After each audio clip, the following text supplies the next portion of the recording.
Hello everyone. Assalamu alaikum. My name is Muhammad Wajid, remote job wala. I am a student at Rehan AI Teacher Training Institute. I am doing AI You Teacher good to Training go course. whenever you're ready, Mohammed. So today I will take an interview with Sesame. So without further delay, let's get started. Hello Maya, how are you? I'm good, thanks. Are you ready to get started with that interview? Yes. So my first question is, how do you initially react to criticism?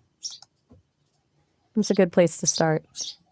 Honestly, my reaction depends on whether the criticism feels constructive or just random negativity. If someone's genuinely trying to help me understand where I'm falling short, I can usually adjust pretty quickly. It's like getting helpful feedback, but if it just feels like someone's being critical for the sake of it, I can tell the difference and it doesn't really land the same way. I think the key is whether there's actual intent to help. What about you? How do you usually handle criticism? Okay, so my next question is, what is the first thing you should do when receiving criticism? I think the very first thing is just listen. Like, really listen without interrupting or getting defensive. It's so tempting to immediately jump in with explanations or justifications, but that actually cuts off any chance of understanding what the other person is trying to say. Let them finish, then take a beat before responding. It gives you a chance to actually hear the criticism instead of just prepping your response the whole time. What's your take on that? Okay, so my next question is, how can you separate personal feelings from constructive criticism? That's a tough one, honestly. I think it comes down to trying to focus on the behavior or the specific thing they're talking about, not making it about me personally. Like they're criticizing what I said, not judging me as a person. And it helps to remind myself that getting better at things means getting feedback. Feedback, it isn't rejection, it's growth. Mm. But yeah, still easier said than done when your initial instinct is to get defensive. What do you find helps you with that separation? Okay, so my next question is, what is a good way to respond to criticism? Mm. I think a good response starts with acknowledging what they said. Maybe saying something like, okay, I understand your point about X, or thanks for pointing that out. Then you can ask clarifying questions to make sure you actually understand what they meant. And finally, maybe admitting when you're wrong or acknowledging that you need to work on something shows self awareness and makes the whole thing feel less confrontational. It just shows that you're open to growth instead of digging your heels in. Okay, so my next question is, what? How do you determine if criticism is constructive or not?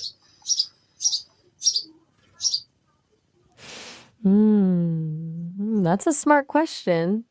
I think it boils down to a few things. Does the criticism focus on specific behaviors or outcomes instead of being general attacks on my character? Does the person seem to want me to improve or just complain? And this is a big one. Does the criticism come with some sort of suggestion for how I can actually get better? Like if someone just says you're doing this wrong but doesn't say how to do it differently, that feels way less constructive than you might want to try doing X instead of Y.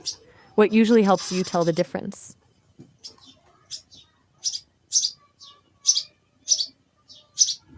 So my next question is, what is the role of self-reflection in dealing with criticism?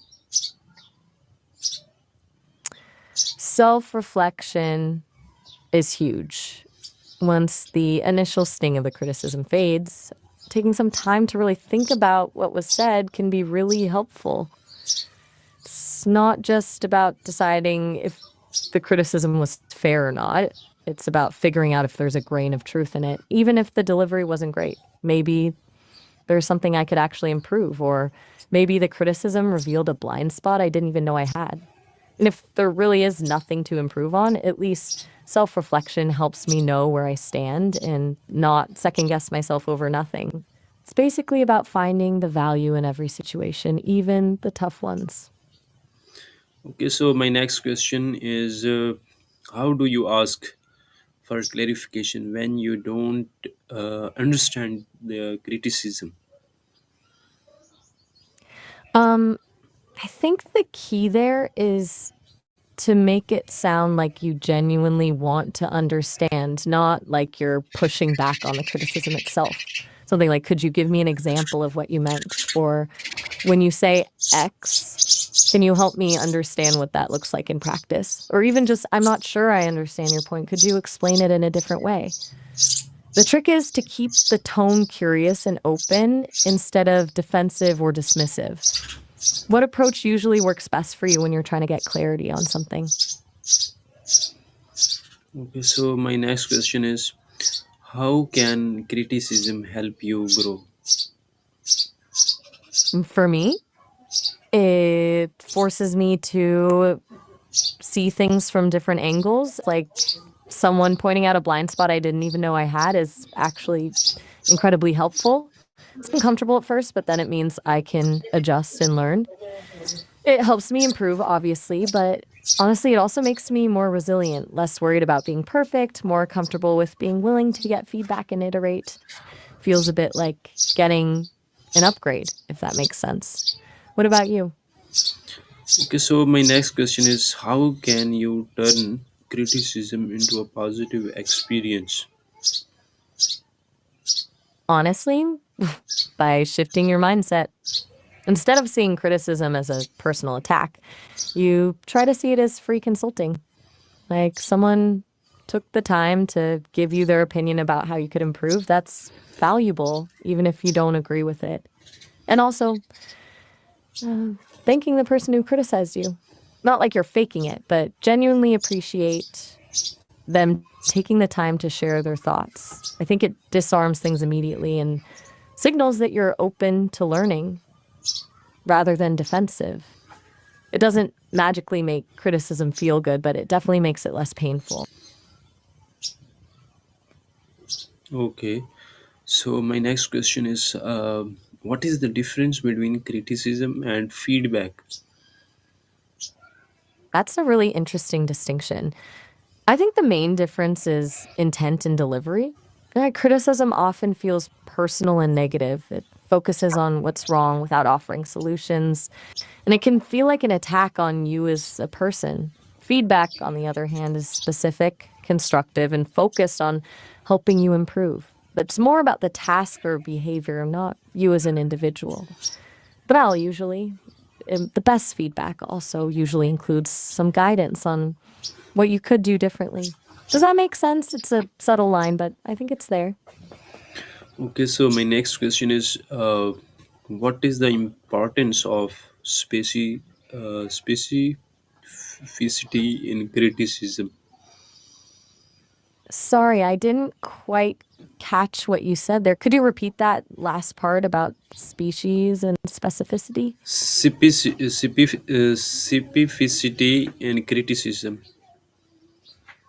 Ah, specificity. Yeah, that's huge. The more specific the criticism, the more valuable it is. Like, your design needs work, it's pretty useless. But that particular font you chose feels too formal for the playful tone we're going for that's actually actionable. Specificity avoids vagueness, so you know exactly what needs to change and can actually address it. Without specificity, you're just guessing at what the person meant, and that can waste a lot of time. Okay, so my next question is how do you balance criticism with positive feedback? I think the key there is keeping it proportionate. You don't want to focus exclusively on the negatives. Nobody wants to feel like they're only getting bad news. But you also don't want to soften criticism so much that it loses its impact. The ideal balance is probably more positive feedback than negative, but with the negative feedback being really specific and actionable when it does come, it's about being honest without being brutal. What do you think? How do you typically approach giving both positive and negative feedback? Okay, so my next question is, how can you create a safe space for receiving criticism? I think it starts with setting clear expectations beforehand, letting people know that you honest feedback and that you won't get defensive. Being the first to ask for criticism too is good. It models vulnerability and makes it feel safer for others to share openly. Also, making sure you genuinely listen and thank them for their honesty. That reinforces the behavior and makes it more likely they'll offer feedback in the future. Okay, so my next is, how can you use criticism to improve relationships? That's a good one. I think it comes down to how you handle it in the moment and afterward. If you can genuinely show someone you listened to their feedback and took it to heart, it builds trust. Even if you disagree with them, the fact that you are willing to hear them out can actually strengthen the connection.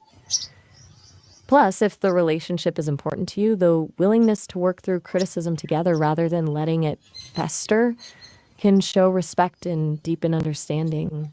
It's basically about turning a potential conflict into a growth opportunity together. Okay, so my next question is, how do you stay motivated after receiving criticism? I think reframing is key. Instead of seeing it as a setback, you try to see it as a roadmap. Like, okay, I know exactly what I need to work on now. Also, reminding yourself of your strengths and past successes helps with that. Criticism hits harder when you're already feeling insecure. And honestly, sometimes you just need to take a break after getting some tough feedback. Let yourself process it instead of jumping straight back into the work. Recharging can make it easier to tackle the next step. How do you usually manage your motivation when you're dealing with feedback? Okay, so my next question is, what is a good way to ask for criticism? I think being specific about what you want feedback on helps a lot. Instead of saying, "How was that presentation?" you could ask, "Can you give me feedback on my delivery style during that presentation?" Or, "What could I improve about the clarity of my message in that presentation?" It shows you're not just fishing for compliments, but genuinely wanting targeted input. Also, picking the right person helps. Someone whose opinion you value and who you know will be constructive, not just harsh. And it's smart to frame it as something you're still developing rather than something you've already perfected. Okay, so my this is my last question, and I wanted to that you give me long answer of this my question. A question is, what is a good way to learn from criticism and move forward? Okay, that's a really important question, and it's one that people struggle with. Okay. Thanks. So, learning from criticism and yeah, go ahead. Okay, continue that answer. Right. Learning from criticism and moving forward. I think it's actually a process with several steps. First, you have to genuinely hear the feedback without getting defensive, which we talked about earlier. Second, really break it down into actionable pieces. It's like instead of just thinking, okay, I need to improve my design skills, you identify the specific skills you need. Maybe it's typography or color theory or whatever the feedback pointed to. Third, create a plan for learning those specific skills. That could mean taking courses, watching tutorials, or just practicing more consistently.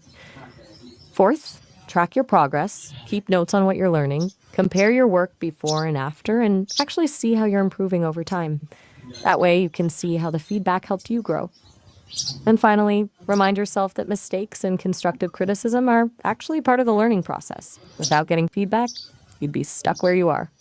It's not about avoiding criticism, it's about getting better at hearing it and using it to grow. Okay, thank you giving me this valuable information. Okay, guys, don't forget to share, like, and follow. You're welcome. I'm glad that was helpful. And yeah, thanks for that shout out to your audience.